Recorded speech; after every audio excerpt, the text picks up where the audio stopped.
নমস্কাৰ এই মুহূৰ্তত দৰ্শকসকলক স্বাগতম জনাইছো আজিৰ সন্ধিয়াৰ কেইবাটা গুৰুত্বপূৰ্ণ খবৰ দিব বিচাৰিছো এবাৰ 10 দিনত দৰ্শনকাৰীক দিয়া হ'ব চৰম শাস্তি দেখত আহিছে নতুন আইন আৰু কঠোৰ হৈ পৰিছে ইতিমধ্যে চৰকাৰ আমি জনাই আছো এটা গুৰুত্বপূৰ্ণ খবৰ জঘন্য কাণ্ডৰ বিৰুদ্ধে চৰকাৰে উত্থাপন কৰিছে কঠোৰ বিধায়ক ডাঙৰ খবৰ জনোৱাৰ চেষ্টা কৰিছো এতিয়াৰে পৰা নাবালিকা বা মহিলাৰ সৈতে জঘন্য কাণ্ড কৰিলেই এবাৰ মৃত্যুদণ্ড হ'ব জৰুৰী খবৰ জঘন্য কাণ্ড কৰিলে অভিযুক্তক দিয়া হ'ব চৰম শাস্তি বিধানসভাত গৃহীত হৈছে চৰকাৰৰ দৰ্শন বিৰোধী বিধায়ক আৰু দৰ্শনৰ দোষী সাব্যস্ত হোৱা লোকক 10 দিনৰ ভিতৰতে মৃত্যুদণ্ড দিয়া হ'ব বিজেপি বিধায়কেও সমৰ্থন জনাইছে ৰাজ্য চৰকাৰৰ এই বিধায়কখনক অপৰাজিতা মহিলা আৰু শিশু 2024 বিলক অনুমোদন এবাৰ বিধানসভাত ডাঙৰ খবৰ পশ্চিমবংগৰ অপৰাধ আইন আৰু সংশোধনী বিলক এবাৰ অনুমোদন জনোৱা হৈছে পশ্চিমবংগত মমতা চৰকাৰে দৰ্শনকাৰীৰ বিৰুদ্ধে আনিছে এই নতুন বিধায়ক পৰৱৰ্তী আন এক ব্ৰেকিং নিউজ হৈছে ৰাজ্যত অব্যাহত আছে স্মাৰ্ট বিৰোধী প্ৰতিবাদ আৰু তাৰ মাজতে ৰাজ্যত আজি এক ব্যতিক্ৰমী প্ৰতিবাদ এবাৰ আৰক্ষীৰ সন্মুখতে স্মাৰ্ট মিটাৰ খুলি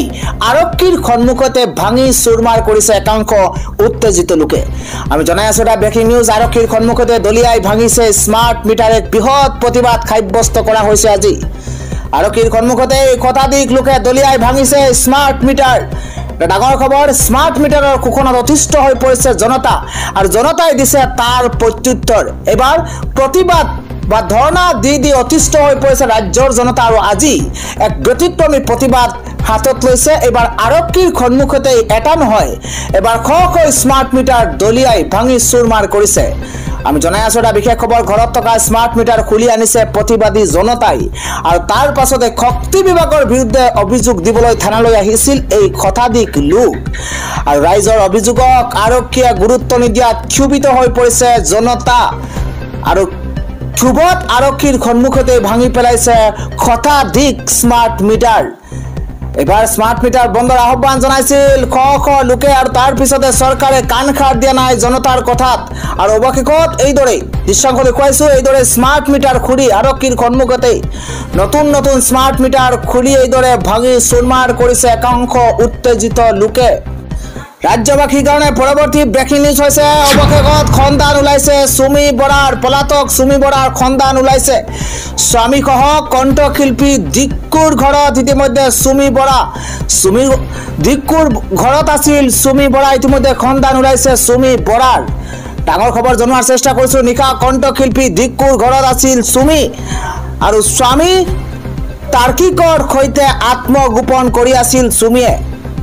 দিক্কুৰ ঘৰত থাকোতে তাৰ্কিকলৈ আহিছিল আৰক্ষীৰ ফোন আৰু দিনৰ 1 বজাত দিক্কুৰ ঘৰলৈ আহিছিল সুমি নিশা 12 বজাৰ পিছতে ওলাই গৈছিল দুয়োজন আৰু দিক্কুৱে নিজেই দিছে আত্মগোপন কৰি থকাৰ খবৰ ৰাজ্যবাসীৰ কাৰণে পৰৱৰ্তী ব্ৰেকিং নিউজ হৈছে এবাৰ কাৰাগাৰ ভাঙি এবাৰ কংগুত মৃত্যু কমেও 129 গৰাকীকৈ লোক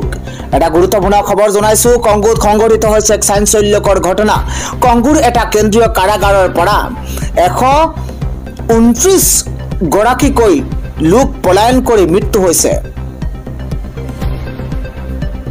মঙলবাৰে কাৰাগাৰ কৰ্তৃপক্ষই জনোৱা মতে কংগুৰ ৰাজধানী চহৰখনৰ মূল কাৰাগাৰৰ দেৱাল ভাঙি পলায়নৰ চেষ্টাত কমেও 129 জন লোকৰ মৃত্যু হৈছে আৰু যাৰ বাবে সমগ্ৰ অঞ্চলটোতে এক হুলস্থুলীয়া পৰিৱেশৰ সূচনা হৈছে এটা ব্ৰেকিং নিউজ জনাই দিবৰ চেষ্টা কৰিছো কংগুৰ স্বৰাজ মন্ত্ৰী জেকমিন সাবানিয়ে এক চেণ্ডেল যোগে কয় যে সোমবাৰে পুৱা কিনশাছাৰ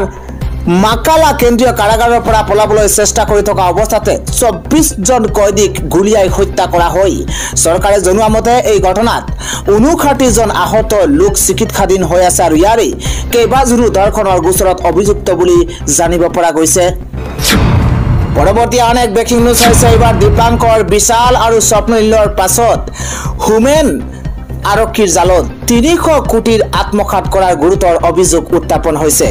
আমি জনাই আছো এটা বিশেষ খবৰ কিয়নো দীপাংকৰ বৰ্মন বিশাল ফুকন স্বপ্ননীল দাসৰ পাছতে এইবাৰ হুমেন বৰা এবাৰ কোটি টকা আত্মঘাত কৰি আৰক্ষীৰ জালত আন এটা মহা প্ৰবঞ্চক এটা গুৰুত্বপূৰ্ণ খবৰ এবাৰ ট্ৰেডিঙৰ নামত 300 কোটি টকা আত্মসাৎ তেজপুৰৰ হোমেন ৰাভাৰ এবাৰ গিনি কেপিটেল নামৰ প্ৰতিষ্ঠান খুলি লুটিছে কোটি কোটি টকা জনাই আছো এটা গুৰুত্বপূৰ্ণ খবৰ তেজপুৰ গুৱাহাটীৰ নুনমাটি ঘোৰামৰাত কাৰ্যালয় খুলি প্ৰবঞ্চনা এবাৰ ইতিমধ্যে তেজপুৰ আৰক্ষীয়ে গ্ৰেপ্তাৰ কৰিছে মহাপ্ৰবঞ্চক হোমেনক আৰু ইতিমধ্যে দীপাংকৰ বৰ্মন বিশাল ফুকন আৰু স্বপ্ননীল দেশৰ পিছতে হোমেন ৰাভা এবাৰ আৰক্ষীৰ জালত পৰিছে ৰাজ্যবাসীৰ কাৰণে পৰৱৰ্তী ব্ৰেকিং নিউজ হৈছে এবাৰ সংখ্যালঘুক নিক্ষেপ কৰাৰ ষড়যন্ত্ৰ এবাৰ বিদেশী ঘোষণা 28 গৰাকী ভাৰতীয় লোক এবাৰ আমছুৱে চ্যালেঞ্জ প্ৰদান কৰিছে এটা ব্ৰেকিং নিউজ দিবৰ চেষ্টা কৰিছো কিয়নো ডিটেনশন কেম্পত ৰাখি সংখ্যালঘুক নিক্ষেপ কৰাৰ ষড়যন্ত্ৰ ৰচিছে এখন চৰকাৰে সংখ্যালঘুক ডিপুটাৰ খজাই প্ৰেৰণ কৰা হৈছে ডিটেনশন কেম্পলৈ একপক্ষীয়ভাৱে সংখ্যালঘুক নিধন কৰাৰ পৰিকল্পনা কৰিছে এখন হিমন্ত বিশ্ব শৰ্মা নেতৃত্বাধীন বিজেপি চৰকাৰখনে বৰপেটাৰ বিদেশী ঘোষিত 28 গৰাকীৰ হকে ওলাই আহিছিল আমছু আৰু ডিটেনশন কেম্পলৈ প্ৰেৰণ কৰা হৈছে 90% ভাৰতীয় ডিটেনশন কেম্পলৈ প্ৰেৰণ কৰা 90% হৈছে ভাৰতীয় ডিটেনশন কেম্পলৈ 90% ভাৰতীয় প্ৰেৰণ কৰা হৈছে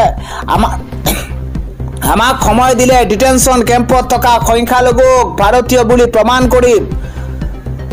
আমছুৰ সভাপতি ৰেজাউল কৰিম চৰকাৰৰ এই ডাঙৰ প্ৰত্যাহ্বান কেৱল ভোটাৰ লিষ্ট চাই বিদেশী ঘোষণা কৰিছে সংখ্যালঘুক সীমান্ত অঞ্চলত থকা কোনো গাঁৱলৈ লৈ বিএছএফ আৰক্ষীয়ে তদন্ত কৰা নাই দিল্লী এফটিৰ বিৰুদ্ধে ব্যাপক আন্দোলনৰ হুংকাৰ এবাৰ আমছুৰ দিল্লীৰ পৰা আহিয়েই ডিটেনশন কেম্পৰ সন্মুখত সংখ্যালঘু জনতাক লৈ প্ৰতিবাদৰ হুংকাৰ এবাৰ আমছুৰ আনে গুৰুত্বপূৰ্ণ খবৰ হৈছে আকৌ অসমীয়া যুৱকক আক্ৰমণ কৰিছে বহিৰাগতই ডেলিভাৰী বয় ৰঞ্জন মৰাণক ইতিমধ্যে প্ৰহাৰ কৰা হৈছে বহিৰাগতৰ বনিয়াই প্ৰহাৰ কৰিছে ৰঞ্জন মৰাণক এবাৰ পিতা পুত্ৰৰ আক্ৰমণত আঘাতপ্ৰাপ্ত হৈছে যুৱকজন ৰাহুল পাছৱান বিনোদ পাছৱানে আক্ৰমণ কৰে যুৱকজনক ৰাহুল পাছৱান আৰু বিনোদ পাছৱানে আক্ৰমণ কৰিছে যুৱকজনক আৰু তাৰ পিছতে উত্তপ্ত পৰিস্থিতিৰ সূচনা হৈছে পৰৱৰ্তী খবৰ ৰাজ্যত জঘন্য ঘটনা ধাৰাবাহিকভাৱে ঘটি গৈছে এবাৰ 6 বছৰীয়া কিশোৰীৰ লগত ভয়ংকৰ কাণ্ড এবাৰ প্ৰদীপ দাসৰ এটা গুৰুত্বপূৰ্ণ খবৰ দিব বিচাৰিছো ৰাজ্যত পুনৰ সংঘটিত হৈছে জঘন্য ঘটনা এবাৰ 6 বছৰীয়া কিশোৰৰ লগত সংঘটিত হৈছে ভয়ংকৰ ঘটনা এবাৰ লম্পট প্ৰদীপ দাসৰ কামনাৰ বলি হৈছে এগৰাকী কিশোৰী জংঘললৈ টানি নি জঘন্য কাণ্ড কৰাৰ অপচেষ্টা কৰাৰ গুৰুতৰ অভিযোগ উত্থাপন হৈছে ইতিমধ্যে মাজুলী আৰক্ষীয়ে গ্ৰেপ্তাৰ কৰিছে অভিযুক্ত প্ৰদীপ দাসক পূব মাজুলীৰ বনগাঁও আৰক্ষী চকীৰ এলেকাত সংঘটিত হৈছে এই ঘটনা